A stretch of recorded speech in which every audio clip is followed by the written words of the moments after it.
And then after that, we go to our delays, which are very important. The first delay is the main delay. I use this for all parts except for the solo. Okay, so this is your main mono delay, modulated delay, 433 milliseconds. See the feedback? I think it's 3-4 repeats. Dotted eighth note. I'm going to hit the tempo button here. There's your tempo, 104 BPM for the backtrack I used. It's a lower BPM for this song. Let's go back. So 104 BPM, if you set this to a dotted eighth, it'll calculate. When the parentheses are on the XFX, it means it's calculating the number by itself. So all I did was put in dotted eighth and it calculated 433 milliseconds. The low cut frequency, I use these approximately. I take the high cut down for the delays a little bit. I think that models the TC2290 a little bit better. And the rest is default. Modulation, I use triangle. It's not a big difference between that and the sine. I changed the LFO rate to a dotted 16th note. I usually change the tempo to a note such that this comes out to about between 4.5 and 5 hertz.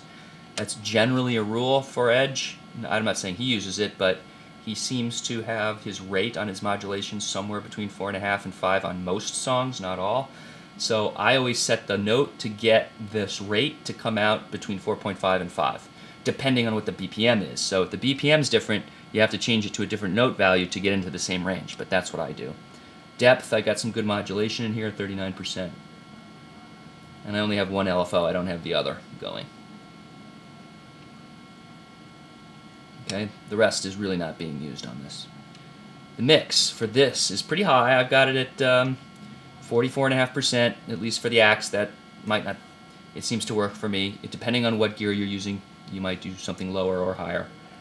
Level, I boost the delay a little bit because when the delay goes into the effect chain, it actually reduces the volume when it's at 0 dB.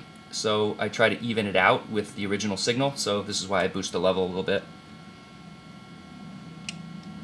Okay, and that's the first delay. Now, when I get to the solo, the only time I turn this delay off and this delay on is for the solo.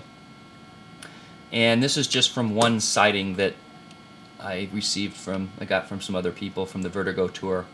I'm not sure if Edge still does this or not, but somebody had cited on the TC2090 that during the solo, Edge changed this very slightly to still mono delay, but the feedback seems to be less.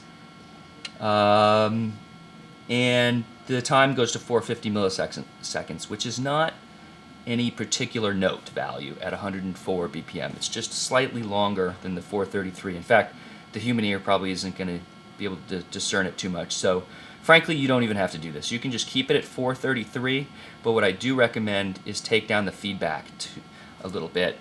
And I reduced the feedback to 26%. Everything else is the same.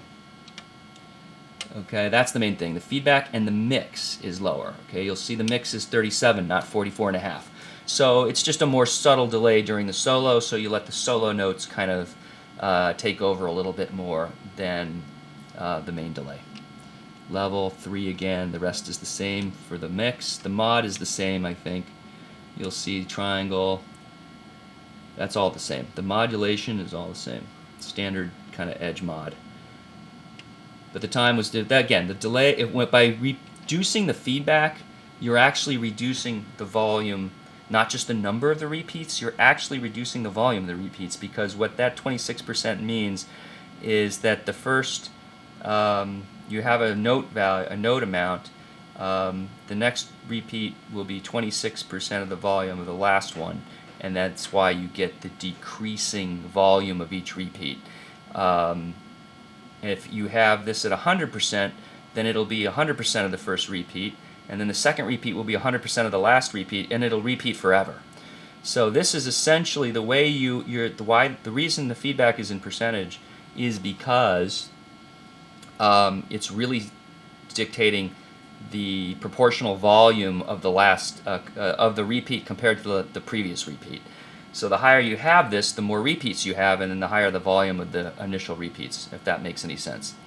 But you can also not only control the feedback volume here, the volume of the repeats here and the number of repeats, but in the mix you can then increase the volume of the repeats, so how pronounced the repeats are relative to the first note. So if the mix is 100%, you get no first note at all, but you get all repeats. If you put the mix at 0, you get no repeats at all, no matter what this is set at. Okay, even if this is 26%, if you put the mix to 0, you get no repeats. So there are these two ways to manage the volume of the repeats and the number of the repeats. Quick little delay lesson there. And I may have screwed up a little. Hopefully I didn't screw up the explanation too badly, but if I did, feel free to post a correction on my comment section. So those are my two delays, and then I use a standard medium chamber reverb here. I don't really spend a lot of time modeling reverb. Maybe I should. Probably could help my tone a little bit. When I get time, I'll experiment more with the reverbs, but I did put a reverb in there. And that is the entire layout of my XFX settings.